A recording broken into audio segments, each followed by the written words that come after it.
আমরা সকলেই মনে করি যে আমাদের জীবনে কখনো কখনো কোনো না কোনো স্থানে প্রেম হয়েই থাকে।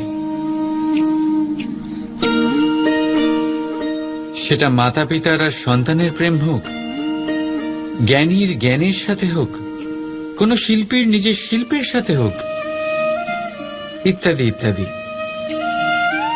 কিন্তু বাস্তবে এটা কি সত্যি প্রেম? মোহও তো হতে পারে। এবার আপনারা জিজ্ঞেস করবেন, প্রেম আর মোহর মধ্যে পার্থক্য কি? পার্থক্য হলো বন্ধনের। যে আপনাকে বাঁধে তা হলো মোহ, প্রেম নয়। প্রেম সেটাই যে আপনাকে মুক্ত করে উন্নয়নের দিকে পাঠায়। চলুন আপনাকে একটা উদাহরণ দিই।